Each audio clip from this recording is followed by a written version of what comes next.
Assalamualaikum warahmatullahi wabarakatuh. Selamat malam. Selamat datang di channel saya. Pada hari ini saya akan sharing pada kalian tentang penyebab utama kamu tidak lolos menjadi pemegang kartu prakerja. Nah, untuk kamu yang tidak lolos, kamu harus mendengarkan informasi yang sangat penting yang akan saya sampaikan pada kesempatan kali ini. Nah, informasi yang akan saya sampaikan ini berdasarkan sumber yang kredibel. Saya mendapatkan informasi dari website news terpopuler di Indonesia, yaitu CNBC.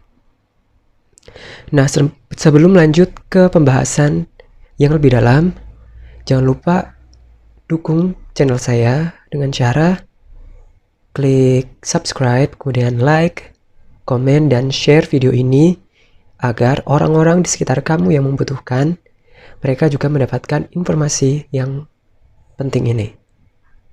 So, mari kita mulai. Nah, informasi yang didapatkan dari portal berita CNBC berasal dari Direktur Komunikasi Pelaksana Prakerja Panji Wintaneya, kemudian Menteri Koordinator Perekonomian Erlangga Hartarto, dan Wakil Menteri Koordinator Perekonomian. Nah, jadi guys, ada beberapa faktor yang menyebabkan kamu tidak bisa menjadi pemegang kartu prakerja. Yang pertama, kamu belum verifikasi email. Coba diingat-ingat, kamu udah verifikasi belum? Misal kamu belum, berarti kamu tidak bisa atau kamu percuma sudah ikut mendaftar, maka di ujungnya kamu gak bakal lolos. Nah, kemudian kamu sudah memenuhi syarat dasarnya belum? Yang pertama, kamu harus WNI, kemudian usia minimal 18 tahun, tidak sedang sekolah atau pendidikan formal seperti kuliah atau kejar paket, dan ada tambahan satu lagi kriteria, yaitu tidak menerima bantuan sosial. Nah, bantuan sosialnya itu apa aja? Bantuan sosial itu macam-macam. Bisa BLT, bisa Kartu Indonesia Sehat, kemudian PKH, BPNT, dan lain sebagainya. Kata atau menurut Sujiwo Wiono sebagai Sekretaris Menteri Perekonomian. Gitu. Jadi misal kamu tidak memenuhi 4 syarat ini, otomatis kamu tidak bakal lolos ke tahap selanjutnya. Nah, kenapa sih harus ditambah kriteria tidak menerima bantuan sosial? Karena agar kartu prakerja ini merata atau bantuan sosial yang diberikan pemerintah itu merata. Tidak ada yang double-double. Itu yang tidak diinginkan dari pemerintah. Nah, alur pemilihannya itu seperti apa? Saya akan menjelaskan 3 tahap atau 3 alur pemilihan peserta yang berhak lolos ke tahap selanjutnya. Yang pertama, verifikasi kesesuaian kriteria di Disduk Capil. Jadi, untuk syarat usia minimal 18 tahun dan warga negara Indonesia akan dicek di database Dinas Kependudukan dan Catatan Sipil. Jadi misal kamu tidak memenuhi 2 syarat awal, kamu tidak akan lolos. Kemudian verifikasi status pendidikan kamu di Kemendikbud atau Kementerian Pendidikan dan Kebudayaan. Jadi misal kamu sedang kuliah atau sedang sekolah sekolah formal di sini maksudnya, kamu tidak akan bisa lanjut ke tahap selanjutnya berdasarkan data yang dimiliki Kemendikbud.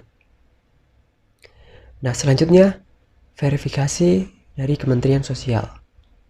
Nah, di sini jika kamu termasuk penerima bantuan sosial yang seperti yang saya sebutkan sebelumnya, misal kamu dapat KIS, BLT, PKH, BPNT, dan lain sebagainya, maka kamu otomatis tidak akan lolos. Nah, dari gelombang pertama yang dinyatakan lolos dan memenuhi 4 kriteria tersebut berjumlah 2,07 juta peserta. Kemudian dari 2,07 juta tersebut akan dipilih secara acak oleh manajemen prakerja. Ini info sudah valid. Jadi peserta yang berjumlah 2,07 juta itu akan diacak. Siapa yang akan dapat itu manajemen yang menentukan. Selanjutnya untuk pendaftaran gelombang kedua akan dibuka pada bulan April tanggal 20 sampai dengan 23 April 2020. Mulai Senin ya, minggu depan jam 10 sampai dengan terakhir April 23 2020 jam 16. Jadi sekian yang dapat saya sampaikan. Mudah-mudahan bisa memberi gambaran atau pencerahan bagi kalian.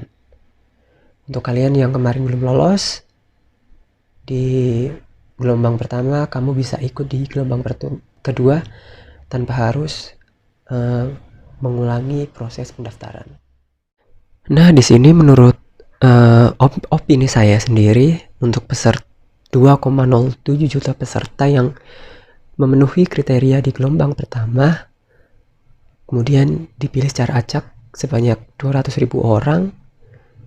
Sisanya kalau menurut saya, opini saya sendiri ya, sisanya itu akan otomatis diikutkan di gelombang berikutnya. Entah itu 200.000 yang di awal kemudian diikutkan di gelombang kedua selanjutnya, atau diambil 100.000 untuk diikutkan di gelombang kedua, kemudian yang daftar di gelombang kedua atau peserta yang mendaftar di gelombang kedua juga diambil 100.000 untuk diikutkan di gelombang kedua tersebut.